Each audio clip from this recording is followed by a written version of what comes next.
honest. Staring at years, maybe decades of custom code and thinking about moving it all to SAP S/4HANA, well, it can feel like you're lost in a maze.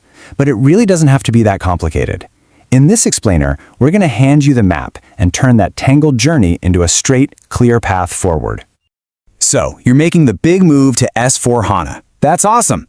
But there's always that one huge question that every single project team hits. What on earth do we do with all this custom code our business absolutely depends on?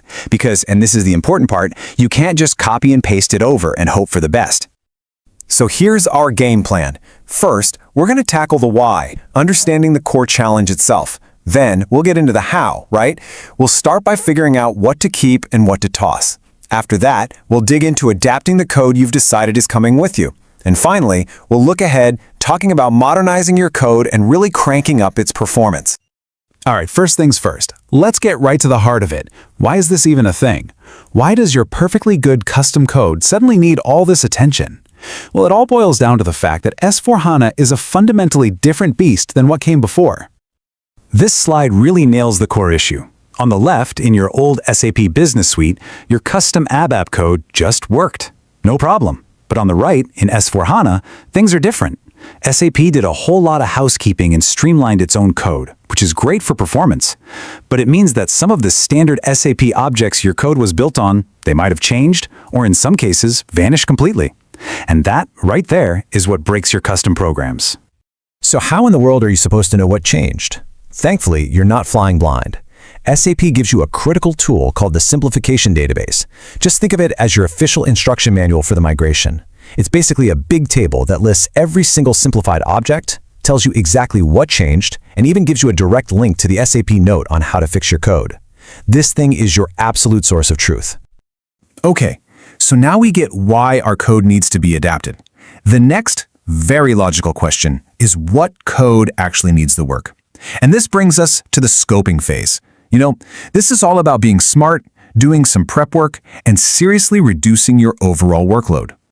The process here is super simple, but so powerful. First, you analyze usage data. You find out what code people are actually using. Step 2, you identify all that code that's just been sitting there gathering dust for years. And then, step 3, you make a plan to delete it. Seriously, don't migrate code you don't need. This step alone can slash your adaptation effort in a huge way. And you're not on your own here either. Of course, SAP has a tool for this. The Custom Code Migration app, which is a nice Fiori app, is going to be your best friend. It runs all the compatibility checks, spits out the stats on what needs fixing, and most importantly, it's what helps you pinpoint that unused code so you can get rid of it. All right, you've scoped everything down, you've finished the technical system conversion. Now it's time to roll up those sleeves. We're getting into the nitty-gritty of the functional fixes for the code you decided to keep. Before you even touch your custom programs, you have to shore up the foundation. This means using two classic old-school transactions, SPDD and SPAU.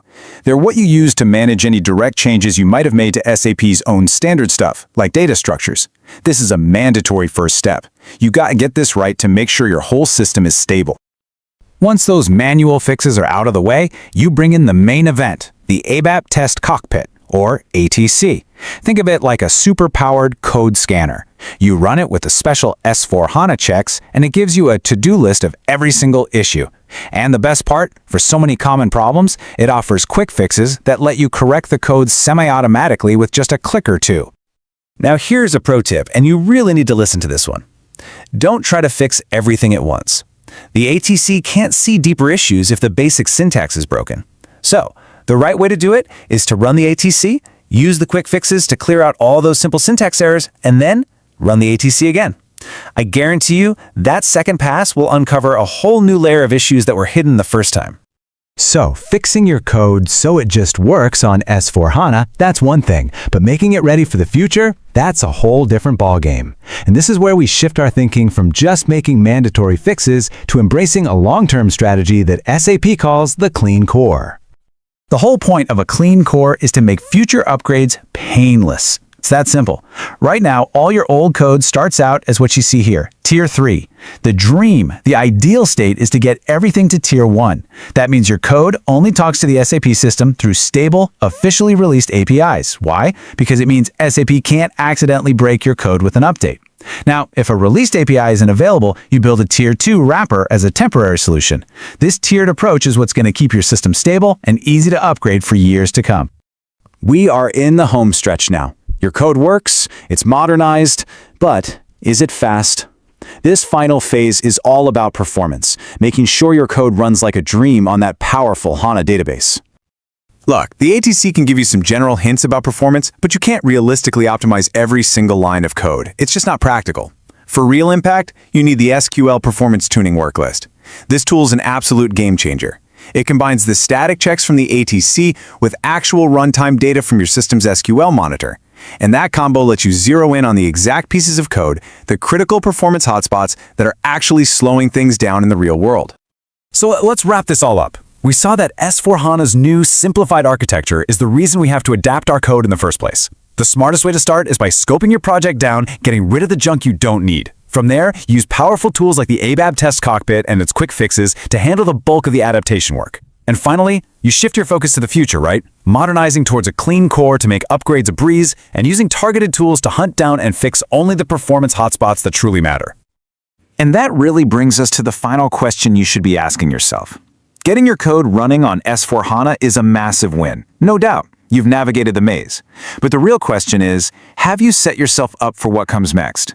Because adapting that clean core and optimization mindset, well, it isn't just about this migration. It's about making every single future upgrade smoother, faster, and a whole lot simpler.